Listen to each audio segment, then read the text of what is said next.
அஸ்ஸலாமு அலைக்கும் வரஹ்மத்துல்லாஹி வபரகாத்துஹு. சிந்தனைக்காக ஒரு நிமிடம். நான் உங்கள் முஜாஹிதா அப்துல் ராசிக்.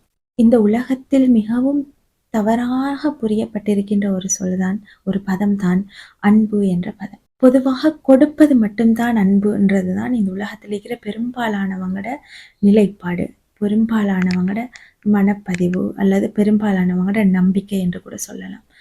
ஆனால் தடுத்தல் என்பது எந்த வகையை சாரும்? நல்ல நோக்கத்துக்காக நாங்கள் ஒருத்தருக்கு ஒன்றை தடுக்கிறது எந்த வகையை சாரும்? இந்த விஷயத்தை நான் ஒரு சின்ன ஒரு உதாரணத்தின் மூலமாக உங்களுக்கு விளங்கப்படுத்தலாம்னு நினைக்கிறேன். உங்களோட வீட்டில் ஒரு டயபெட்டிக் பேஷண்ட் இருக்கிறாரு. ஒரு ஒரு சர்க்கரை வியாதி உள்ள நபர். அவருக்கு நீங்கள் சர்க்கரை வியாதியை தூண்டக்கூடிய பல உணவுகளை கொடுக்க மறுக்கிறீர்கள். அவருக்கு அதனை கொடுக்காமல் தடுத்து கொள்கிறீர்கள். இது அவருக்கு நீங்கள் செய்யும் அநியாயமாகுமா? அவர் மீதுள்ள வெறுப்பின் காரணமாக நீங்கள் இதெல்லாம் செய்றீங்க. இது நீங்கள் அவர் மேல் வைத்த அன்புக்கு எதிரான ஒரு விஷயமா என்றதை நீங்கள் யோசிச்சுக்கோங்க. அடுத்த விஷயம், ஒரு உங்களோட வீட்டில் ஒரு சளி பிடிச்ச ஒரு ஒரு பிள்ளை இருக்குது. அந்த பிள்ளை சின்ன பிள்ளை ஒன்று. அந்த பிள்ளைக்கு ஆசையாக இருக்கும் ஐஸ்கிரீம் சாப்பிட்றது. ஆனால் அந்த அந்த ஐஸ்கிரீம் குடுத்தேன்னு சொன்னா அந்த புள்ளையோட உயிருக்கே ஆபத்து வரும். அந்த பிள்ளைக்கு நுரையீரல் சம்மந்தப்பட்ட வியாதி ஒன்று இருக்குதுன்னு வச்சுக்கோங்க. அந்த பிள்ளையோட மனசு நோவும். அந்த பிள்ளை அழுகுதுன்றதுக்காகவே நாங்கள் அந்த ஐஸ்கிரீமை கொடுப்போமா? இல்லாட்டி கொடுக்காம தடுத்து கொள்வோமா? அப்படி கொடுக்காம தடுத்து கொண்டா அது அந்த பிள்ளைக்கு நாங்கள் செய்கிற அநீதமாகுமா?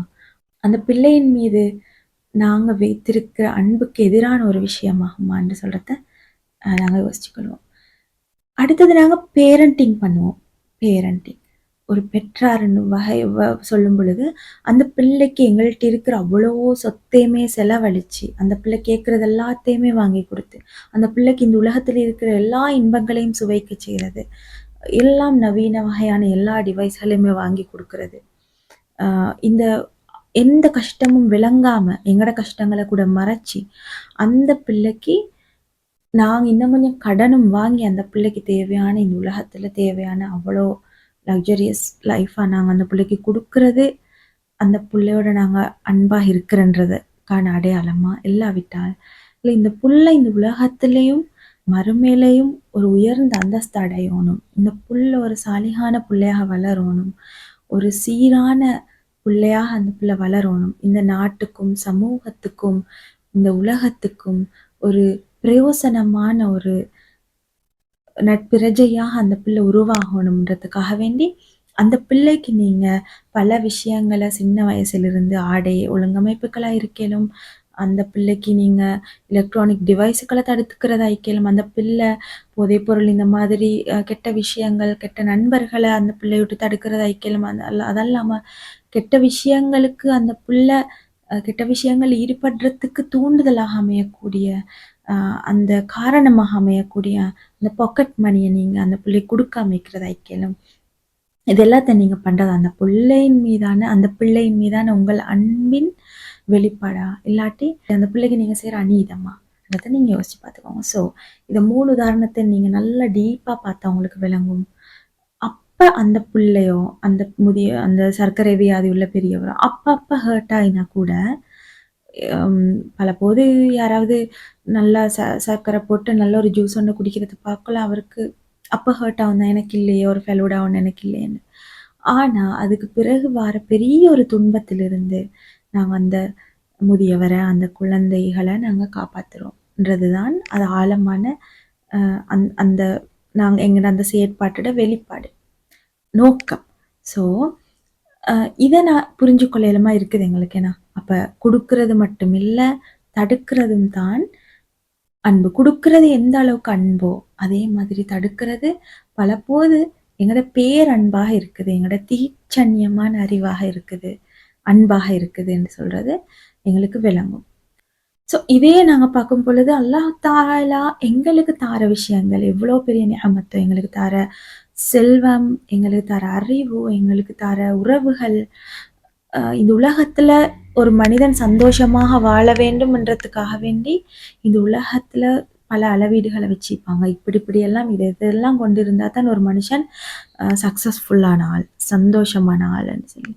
ஆனால் இது எல்லாத்துலேருந்தும் எல்லாத்தையுமே எல்லாருக்கும் அல்லாஹ் தாலா கொடுக்காம பலபோது பல பேருக்கு சில சில விஷயங்கள தடுக்கிறதுக்கான காரணம், அல்லாஹ் தஆலா எங்கள் மீதான அன்பு இல்லன்றதா? இல்லாட்டி எங்களைய மிகப்பெரிய எங்க தீமைகளிலிருந்து மிகப்பெரிய தீமைகள் எங்களை அணுகுறதிலிருந்து, நாங்க இருக்கிற நிலைய விட மிக மோசமா போறதிலிருந்து அல்லாஹ் தஆலா எங்களைய பாதுகாக்கிறன்றதா? அப்ப அது நாங்க விளங்கிக் கொள்ள வேண்டிய முக்கியமான விஷயம் தான் அல்லாஹ் தஆலா தந்த விஷயங்கள் எங்களுக்கு எவ்வளோ பெரிய நிஅமத்தோ, அதே மாதிரி அத விடவும் அல்லாஹ் தஆலா எங்களுக்கு தடுத்த ஒரு சில விஷயங்கள், நிச்சயமா எங்களுக்கு பேரருளாக இருக்கும். அந்த அருள்கள நாங்க விளங்கிக் கொள்றதுக்கு அளவுக்கு எங்களுக்கு பக்குவம் இருக்காது. சம்டைம் மோஸ்ட்லி நாங்க என்னன்னா, அல்லாஹ்ட அருள்கள சுவைக்கும் பொழுது எங்களுக்கு பலபோது நன்றி செலுத்துறோம். அது பெரிய ஒரு நல்ல விஷயமாக எங்களுக்கு விளங்குது. ஒரு பாசிட்டிவான வைப்ப தருது. ஆனா அல்லாஹ் எங்களுக்கு ஒரு விஷயத்த தடுத்தா, அத நாங்க ஒரு பாசிட்டிவா நாங்க எடுத்துக்கொள்றோம்ல, அது ஒரு நெகட்டிவ் வைப்ல தான் நாங்க பார்க்குறோம். ஒரு நெகட்டிவான, ஒரு எதிர்மறையான பார்வையில தான் நாங்க அத பார்க்குறவங்களா நாங்க இருக்கிறோம். உண்மையாகவே அல்லாஹ் தஆலா தடுத்த விஷயங்களால எங்களுக்கு அல்லாஹ் தஆலா எதிர்காலத்தில எவ்வளோ பெரிய நலவுகள் எங்களோட வாழ்க்கையில கொண்டு சேர்க்கிறதுக்கு இருக்கிறான். இந்த உலகத்தில அந்த அந்த அந்த அந்த ஒரு விஷயத்த அந்த தடுத்த விஷயத்த குடுத்த மத்தவங்கள விடவும் அல்லாஹ் என்னை உயர்த்தி, சிறப்பாக்கி வைக்கிறதுக்கு தான் அந்த விஷயத்த தடுத்தான். நான் ஒரு சாதாரணமான ஆள் இல்ல. என்னைய ஒரு அசாதாரணமான ஆளாக இந்த உலகத்துல மாத்துறதுக்கு தான் அல்லாஹ் தஆலா எனக்கு அந்த விஷயத்த தடுத்தான்ன்றத, நாங்க விளங்கிக் கொள்றதுக்கு இந்த வீடியோ உங்களுக்கு உதவும்னு சொல்லி நான் நினைக்கிறேன். மீண்டும் இதே மாதிரி ஒரு சிந்தனையில உங்களை சந்திக்கிறேன். அதுவரைக்கும் உங்களிடமிருந்து விடைபெறும் நான் முஜாஹிதா ராதி. அஸ்ஸலாமு அலைக்கும் வரஹ்மத்துல்லாஹி வபரகாத்துஹு.